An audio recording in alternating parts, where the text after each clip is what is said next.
Nick Fasciano, how are you, sir? Good, man. Thanks for having me back. Thank you for coming back. You are the executive director of Idaho Wildlife Federation, the oldest and most awesomest representation of Idaho fishermen and hunters and recreators. But essentially, you're like this association that speaks for people that don't have a voice, that love the beautiful nature of the state of Idaho. Yes, sir. Yeah. No, I mean, our entire goal is to represent hunters, anglers, wildlife, habitat, public lands, and access across Idaho.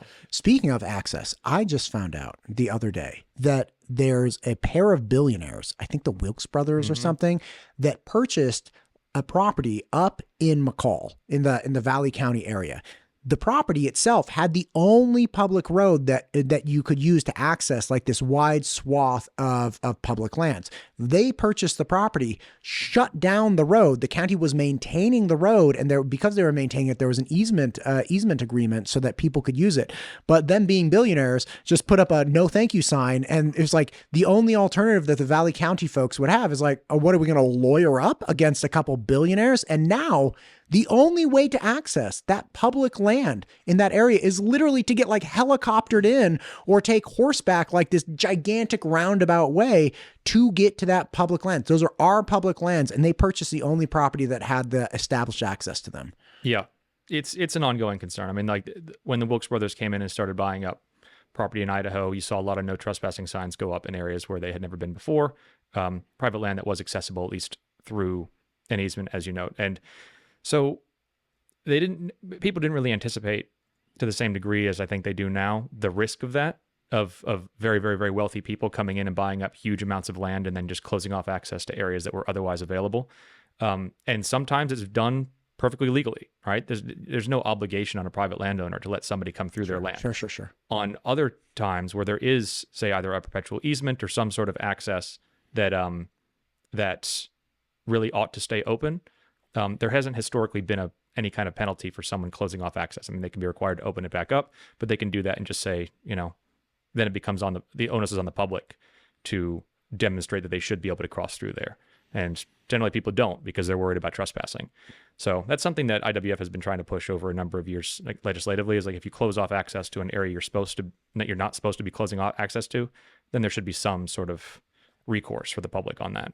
What can you explain this trend? Because this is one of the larger issues that came to light as I talked to people about wolf issues and big game issues. And one of the biggest things is like, oh no, we have these huge swaths of now private land where these where these elk can go, and to get onto those plots, you got to buy like a $30,000 tag or $50,000 tag or something of that nature. And people are really worried about the privatization of hunting and fishing and access in Idaho. And I just heard about this one in McCall, a week ago, because I'm not constantly keeping tabs on this, but I had somebody educate me on the problem. I was like, oh my God. And again, it lines up with everything else I've understood about some of the larger problems, outside of just access, but even having big game to hunt. Yeah. So welcome to one of the thorniest issues in wildlife management in the West. Help me understand it. So one way to just phrase it, if we have the right number of elk in Idaho, they're just not in the right places, right? And so increasingly, and this is not an Idaho specific problem, you're seeing this in a number of Western states, is elk will congregate more and more on private land. And it kind of, from their perspective, it makes sense. The food's really good, the security's better, there's not as much hunting pressure, right? And typically you're able to do predator management pretty well on private lands compared to more inaccessible public lands. And so you get very, very large herds of elk eating up crops on private land. Now, from a hunter's perspective, right, you could ask what's the problem, because if a private landowner just wants to allow hunters on the property to sort of scatter the elk, then the crop depredation problem goes away. But landowners don't all want to do that, and they have no responsibility to do that. And so what happens is some people will, people who come from a lot of out-of-state folks who have a lot of money and buy up status ranches. This is a really big problem in Montana. Did you say status ranches? Yeah, by status ranch, I mean places where people don't make their money off the land, right? And so someone might come in and buy up a huge ranch, and they like the fact that there's, a huge roaming herd of elk on their land, but their neighbors might not, right? Their neighbors might make their living off that ranch. And so what's just a sort of scenic elk to one person could be very, very deleterious from a crop depredation perspective from another person. Right. So you get a lot of conflict that way. From a sportsman's perspective, we want elk to be distributed evenly across the landscape, right? Sometimes they're going to be on private, sometimes they're going to be on public. We want to have access to hunt them.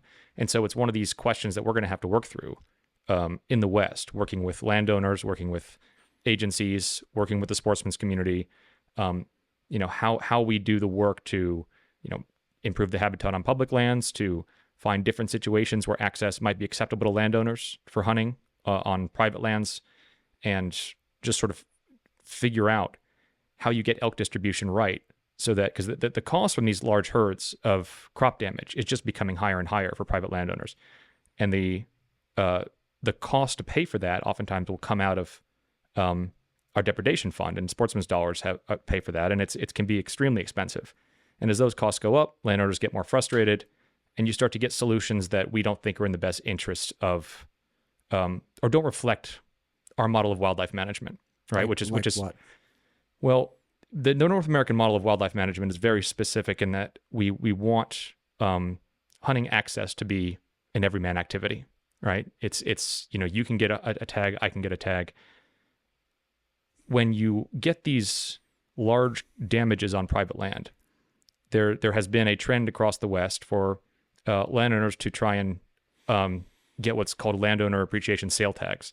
So there's been bills coming through in different states on this, where landowners say, okay, the elk are damaging my property. One way to help me pay for that is that I can when you get a landowner appreciation tag, and that varies based on the size of your acreage, so whether you get a tag for just being a landowner. But typically you can't sell those tags, right? If you can sell them, then that, in our view, is a step towards commercialization of wildlife. Right? You're basically, okay, at that point, you're incentivized to have big bulls on your property because you can sell the tags for a profit. We want to avoid that outcome. And one way to do that is to just work with the landowner community, work with agencies, try and figure out how we solve the problem of elk distribution so that the costs for depredation go down, and that the frustration of landowners go down, and we don't end up with the kinds of solutions that we don't want to see. Haven't there been bills recently to require meaningful or reasonable access from the hunting community onto private lands for big game? Nothing that I could see really sailing through in the Idaho legislature. I mean, a private landowner does not have to allow a hunter on their property if they don't want to. Now, there are programs where they certainly can, right? You have access yes programs which landowners can enter into voluntarily, and sort of stipulate what they want access for. And there's financial aid that can come through programs like that, but there's nothing in that's come through in code that would require a landowner to allow access onto their property to the public. And I think generally that would be very widely opposed. I had Justin Webb on recently, who's the I think founder, right, and director of the Foundation for Wildlife. He runs the show, that focuses on. He spoke very highly of wolves and was just like, "Hey, look, we're over our carrying capacity." That's his position. Now, I don't know if that's right or wrong. Doesn't matter to me. But his position was like, "Look, we need a certain amount of surplus in order to spin off for us humans." So he's like, so if we have 200,000 elk, and we want 20,000 ourselves, we need them to kick off an extra 20,000 and be able to reproduce back to that 200,000 or 220,000, whatever it is. We need that excess. And wolves, to some degree, are chewing up some of our excess, and it's going to be bad for the wolves, because if the wolves lose their prey base and their nutrition base, that's going to be bad for them. You're going to increase disease and problems like that, and it's going to be bad for the elk, and it's going to be more than anything bad for us. I'm pro-human, he seems pretty pro-human. Yep. And in that argument that's one piece of solving this problem, which is hey, say we could get wolves managed down to the target number of 300 or whatever the target, 500, great, across a multitude of states or one state, doesn't matter to me, whatever the target is. That's only one piece, because if the elk are all right, look, here's the thing. I like where I'm standing right now. Yeah, there might not be wolves over there anymore, and that's all well and fine and awesome, but there's a dude with a big old rifle. I can't quite see him, but I know he's there. So even if we got that problem solved, that would only be one part of the solution of gaining access, because if the private land problem persists, private property problem persists, then we still have this okay, now we have more elk, but they're still in places we can't get to. Yes. So, I mean, it's a very multifaceted problem. I mean, predators are 100% a factor, right? I mean, when the target objective for wolves is 500, and, we've been trending down. We had, I think peaked around 1,500. We've been sort of trending down since then towards that overall 500 objective.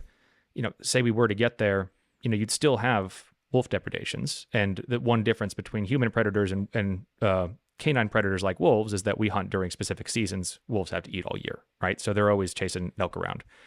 But you're absolutely right that predators are one facet of a very complicated landscape, right? We do have to look at the habitat on lands adjacent to private lands and make sure that habitat integrity is there. And all the other incentives that would bring elk focused on private land. And in cases where landowners are, where they find it acceptable, some of that is going to be human hunting pressure to disperse the animals, right? Again, but that requires individual relationship work with willing landowners. Not everyone's going to want the same thing to allow that access, right? And sometimes that might be, hunters who have been approved through some kind of a landowner ethics program. Sometimes, they might just want disabled veterans on their property. I mean, it really is just it can vary quite a bit in what a landowner is interested in allowing from a public access for hunting perspective. Yeah, but it is their land. It's their land, right? So you can't knock that, right? I get it, and so and sometimes we get spoiled by one or two, less. I don't want to say unethical, but less courteous hunters who can come on and drive on wet fields or leave gates open, and so we try and incentivize or suggest people that behave in a way that you would want someone on your land to behave, and we get more access that way. Gotcha. But it's a complicated problem. It's all across the West. It's going to increase as we go along, and as certainly as more people come in and buy up large individual ranches. It's one of the big problems in the West that we're going to have to adapt to as elk hunters.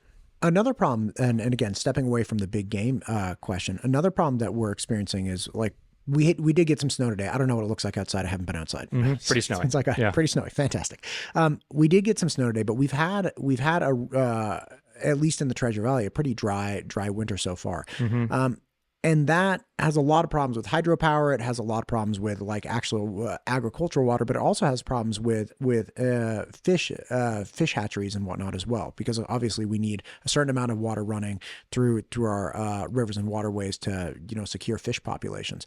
Is that something that you hear addressed? Because I know there are water Department of Water Resources does presentations, and we have all kinds of communication about like who gets the water. Do we give it for the fish? Do we give it for the Idaho Power? Like who gets it? Is this something that's being flushed out, or is it something that people are concerned about? I mean, I think water is always going to be a big issue in the West, right? Oh, I mean, sure. there's no, I mean, we have, more water resources than some states do, but it's still, I mean, when you look at agricultural requirements, when you look at power generation requirements, now some of it is more on a yearly basis will be more impacted by just the construction and kind of whether or not a ecosystem, sometimes, dams, which are great for power generation and, Sure. and have positive impacts in some regards, can be really deleterious for fish that say migrate from the Pacific Ocean, right? Like salmon and steelhead, when they're going through these large slack water pools, it's a very different environment from a free flowing river. And so, along the Snake River, you're seeing salmon on an extinction trajectory, just given the number of dams they have to cross. And some of that has to do with water flows. But in terms of the just actual, the concerns of whether a river is going to run dry in any particular year. I mean, obviously, if you get a really bad year, you can have more riparian impacts. Sure. But I mean, but that's not something you guys are concerned about this year. No, I mean, honestly, the snowpack across a lot of the state is okay. Okay. And we've had a pretty good temperature-wise year for fawn recruitment and calf recruitment for deer and elk. It's kind of what you're hoping for, some moisture in the early goings, then some more moderate conditions for a while during when calves or fawns are more vulnerable, and then we're getting some more precipitation now. So I mean, it's always something to consider. I mean, you can certainly have high mountain lakes in areas like that might run dry. You don't want multi-year droughts, but it isn't terrible at the moment. Gotcha. Last year, there was a lawsuit filed by environmentalists that criticized, I believe, a law passed in, no, I'm screwing this. There was a lawsuit regarding trying to bring down wolf numbers back to a lower number that IWF had spied and said, like, hey, don't go down this road of advocating for such a drastic decrease in wolf numbers because the environmentalists are going to come after you and get mad. And that did in fact come to pass. It did. And I believe that was at the end of the last legislative session or thereabouts. What has played out with that? So what right now? And again, like I botched the explanation. Could you? No, sure. So basically, what happened was in the delisting rule for wolves, there's some specificity around kind of what if there was a material change in the management of wolves, then it could be revisited under the Endangered Species Act, and so we're always trying to avoid that. I mean, like, make no mistake, we support the Fish and Game's goal on wolf numbers, and the efforts to get there, I think, are they have been on the right trajectory, and our concern is always, if you pass certain types of legislation, you might get sued that'll bring us backwards, right? So you're always finding this balance. You don't want to be too aggressive and then get knocked one step forward, two steps back. Yeah, but this particular injunction was less to do with wolves and more to do with grizzly bears, right? Mm-hmm. There was the concern over that a wolf trap set on could have grizzly bear bycatch. I will point out that's never happened. There's never been a situation where a legally set trap in Idaho has captured a grizzly bear, but because grizzlies are on the Endangered Species Act, the judge ruled that was a risk to a listed animal, and there was an injunction for stopping trapping in a very large percentage of the state, or at least a very large percentage of wolf habitat.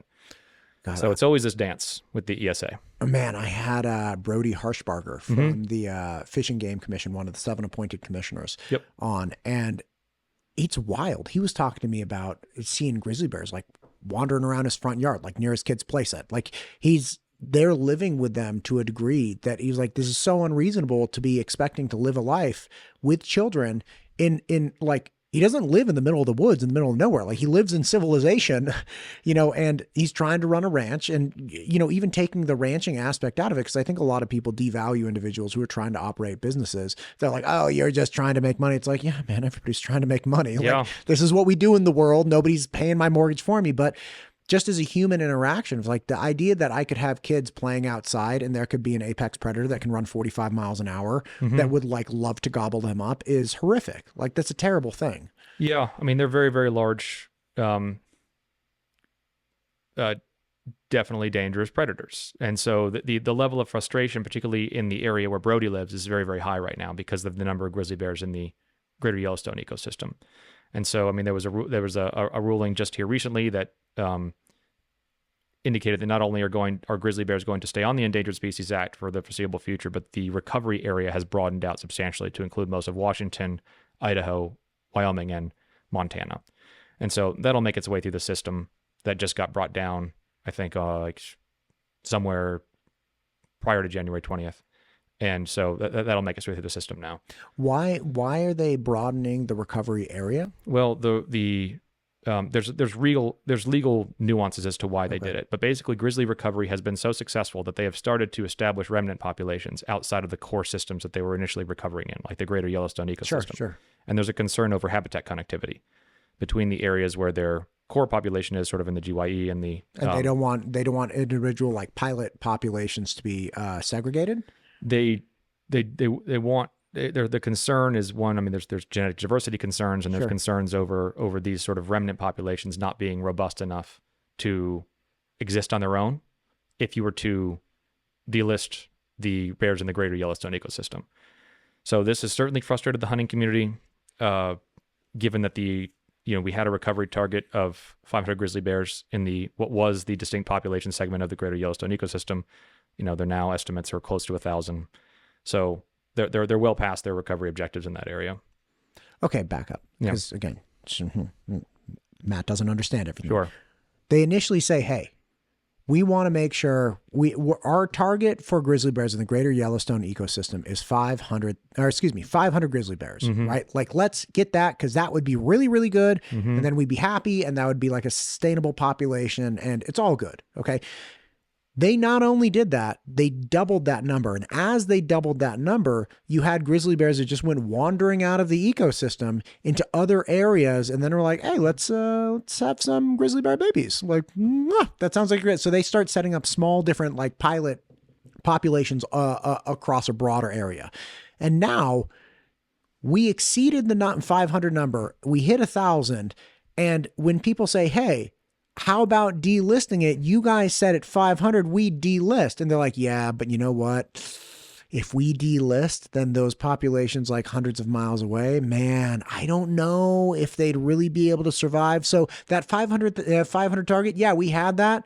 I don't care, because now I care about all these other pilot populations, like satellite populations, essentially, that like might not be able to survive if we delist and come back to 500. Yeah, and don't quote me on the 1,000 number, because it's sure, not an exact thing, but it's more than 500. But certainly, yeah, it's certainly quite a few, and this is leading to people being very frustrated with the current situation. I mean, that's lame. Yeah. That's lame. My boys, I have 3 boys. And if they were like, hey, Dad, you told me if I wash the dishes and clean my room, I could go out and play. And then you said, yeah, but now there's more laundry and like your friend out there, you know, whatever. So like you have to keep, it's like, that's not fair. Like, tell me what I have to hit and I'll hit that. Yeah. So, I mean, the Fish and Wildlife Service sort of came out with this new broader rule, and there's a lot of legal complexities around. Right, the idea of a distinct population segment didn't exist when grizzlies were first listed, so it sort of evolved over time, and the legal nuances of it are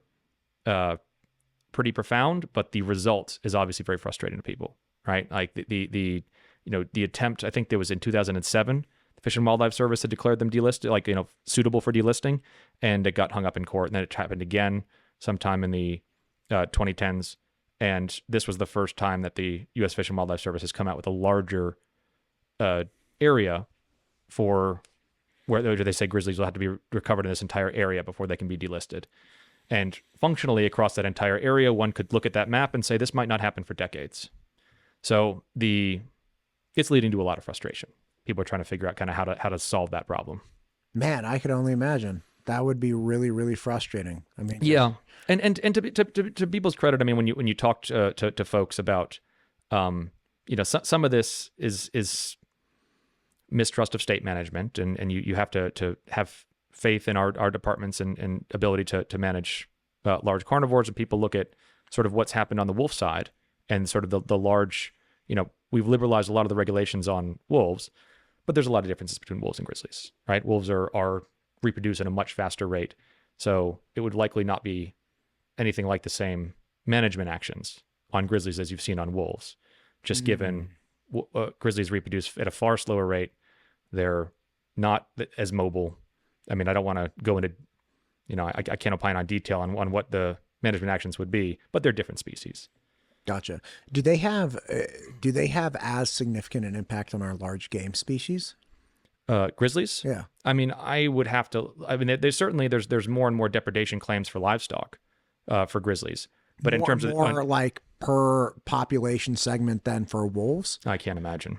Yeah. No, I mean for livestock, I don't know the answer to that question. So I think for wolves, I mean, there's a lot more wolves and they cover a lot more territory. And so I don't have the numbers at my fingertips on that, but when you're talking 1,500 wolves that eat pounds and pounds of meat a day, you're going to see a higher, a larger impact to the wildlife population from wolves. Yeah, at least compared with current wildlife numbers. Or livestock or both. I mean, I would, depending on the range.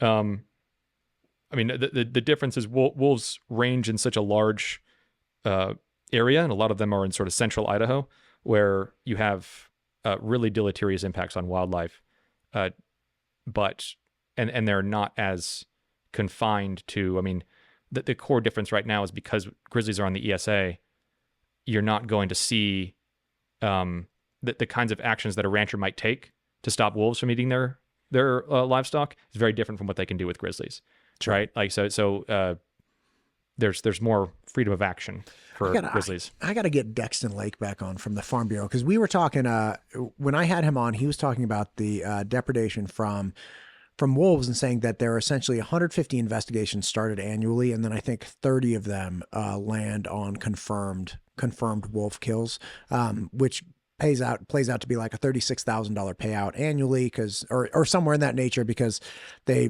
estimate the value of the livestock he was talking about at least around like $1,200 per animal, something like that. But I got to talk to him about grizzlies, because at the time I didn't understand the nuance of the grizzly recovery and the problems that we were experiencing, but he had the numbers. He had like on his phone. He's like, was able to rattle them off really fast.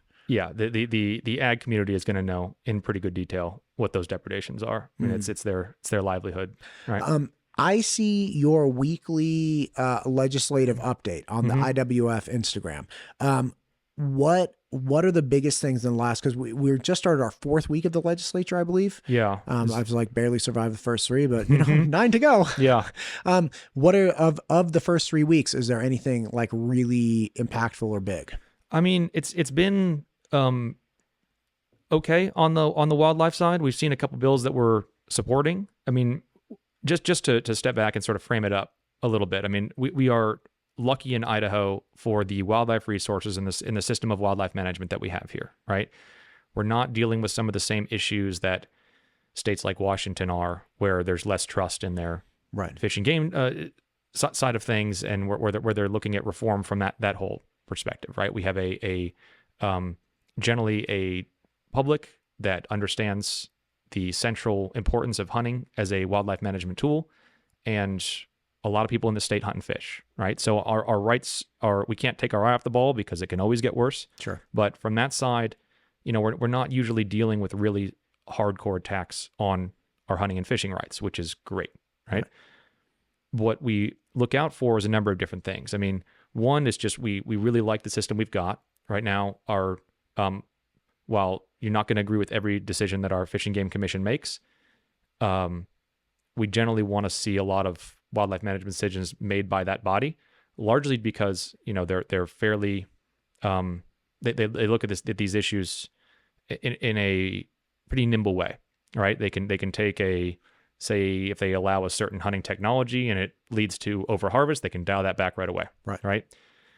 If that happens legislatively, and so you introduce a technology that wasn't historically permitted, say in a traditional, this happened in archery equipment some years ago, and it's been happening in other areas more recently.